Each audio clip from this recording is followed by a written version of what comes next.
Hello everyone, एक बार आपका फिर से स्वागत है हमारे यूट्यूब चैनल संस्कृत पॉइंट पर। आज का हमारा जो विषय है, आज हम पढ़ेंगे भरत मुनि का नाट्य शास्त्र है, उसमें जो उन्होंने नाट्य वृत्तियाँ बताई हैं, उन 4 नाट्य वृत्तियों को आज हम पढ़ेंगे। चलिए तो प्रारंभ करते हैं। सबसे पहले हम कुछ इंपॉर्टेंट से क्वेश्चन देख लेते हैं भरत मुनि का क्या है। जैसे कि जो भरत मुनि का नाट्य शास्त्र है उसमें कुल 36 अध्याय हैं। ये आप याद रखिएगा कि नाट्य शास्त्र में कितने अध्याय हैं, 36 अध्याय हैं। और जो उसमें श्लोक हैं, श्लोक की संख्या कितनी है, 6000 उसमें श्लोक हैं। तो श्लोक की संख्या हमारी 6000 होगी, इसीलिए इसको षट सहस्त्री संहिता भी कहा जाता है। देखिए, आपको चतुर्विंशति संहिता पता होगा और जो हमारी महाभारत के लिए यूज होती है संहिता वो भी पता होगा, लेकिन अगर परीक्षा में आ जाए षट सहस्त्री संहिता किसको कहते हैं तो आप कंफ्यूज हो जाएंगे। तो कंफ्यूज नहीं होना है बिल्कुल भी। किसको कहते हैं, भरत मुनि के नाट्य शास्त्र को हम षट सहस्त्री संहिता कहते हैं। चलिए तो अब हम अपनी जो नाट्य वृत्तियां हैं उनकी तरफ बढ़ते हैं। नाट्य वृत्ति में सबसे पहली हमारी नाट्य वृत्ति आती है कौशिकी वृत्ति। कौशिकी वृत्ति, अब पहले आप देखिए चारों का नाम क्या क्या है, कौशिकी वृत्ति, सात्वी वृत्ति, आर्भटी और भारती वृत्ति, जिसमें हम सबसे पहले पढ़ेंगे कौशिकी वृत्ति। अब देखिए, कौशिकी वृत्ति को श्रृंगार प्रधान वृत्ति स्वीकार किया गया है। भरत ने इसके लक्षण में स्त्री पात्रों की बहुलता, नृत्य, गीत आदि श्रृंगारिक कलाओं की प्रस्तुति एवं काम प्रधान श्रृंगारिक चेष्टाओं के वर्णन को स्वीकार किया है।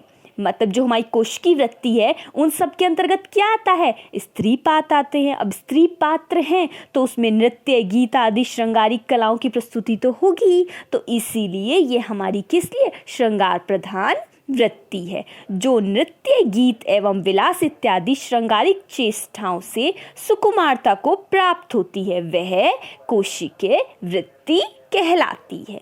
अब आप याद रखिएगा, परीक्षाओं में प्रश्न ऐसे पूछ लिए जाते हैं कि श्रृंगार प्रधान कौन सी वृत्ति है, तो आपको याद रखना है कौशिकी वृत्ति श्रृंगार प्रधान वृत्ति है। चलिए नेक्स्ट पढ़ते हैं। नेक्स्ट है हमारी सात्वी वृत्ति। सात्वी वृत्ति क्या है, सत्व अर्थात बल, शौर्य, त्याग, दया तथा हर्ष आदि भावों के बाद होने वाला नायक व्यापार ही सात्वी वृत्ति कहलाता है। इनके कहने का मतलब है जैसे कि कोई हमें शौर्य प्राप्त हो गया या कोई हमने त्याग दे दिया है। अगर हम वहाँ पर देखिए अपने नाटक में, कोई से भी नाटक में देखें जहाँ पर कोई त्याग हो जाए या कोई हर्ष का जो भाव, उसके बाद जो नायक के व्यापार हैं, तात्पर्य है कि उनको अच्छा लग रहा है, बुरा लग रहा है या क्रोध आ रहा है, तो जो नायक के व्यापार हैं वही सात्वी वृत्ति कहलाती हैं।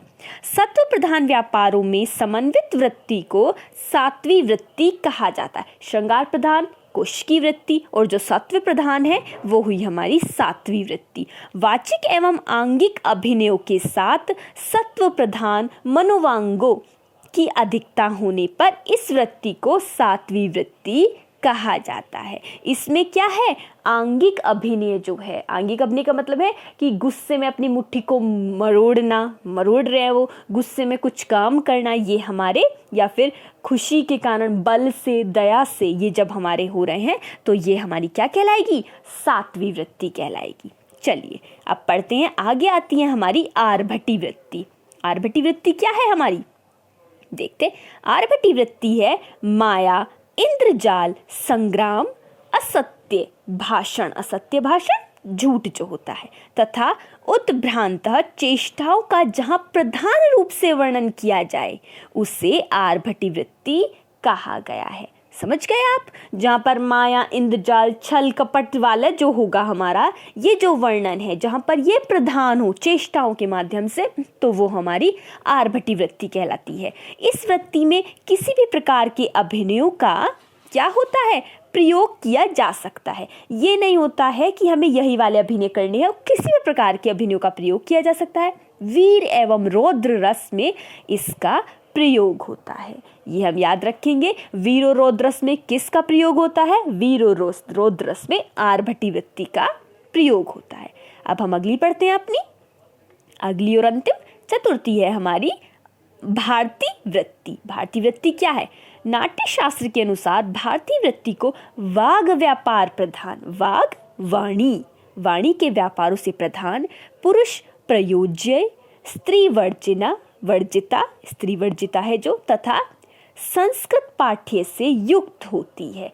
इसमें जो हमारी कौन सी भारतीय वृत्ति है, अब देखिए वो संस्कृत प्रधान है, तो हमारे जो हमें पता है संस्कृत के जो हमारी स्त्री पात्र होते हैं वो संस्कृत नहीं प्रयोग करते हैं, वो क्या प्राकृत बोलते हैं, तो ऑब्वियसली इसमें स्त्री तो वर्जित होगी ही। तो इसीलिए पुरुष है पुरुष प्रयोज्य, स्त्री वर्जित तथा संस्कृत पाठ्यों से युक्त कौन सी वृत्ति है, भारतीय वृत्ति। और क्या है, स्वनामधन्य भरतों के द्वारा प्रयुक्त होने के कारण इसे भारतीय वृत्ति कहा जाता है।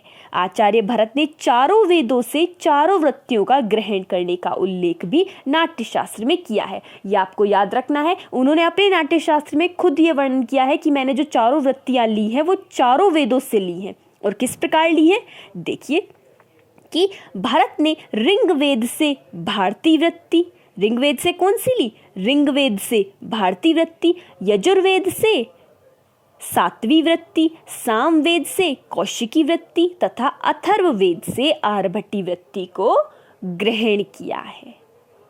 इसी प्रकार आशा करते हैं आपको सभी समझ में आई होंगी। एक नई वीडियो के साथ फिर हाजिर होंगे, तब तक के लिए आप अपना ध्यान रखिए और परीक्षाओं की तैयारी करते रहिए। वीडियो देखने के लिए आपका बहुत बहुत धन्यवाद।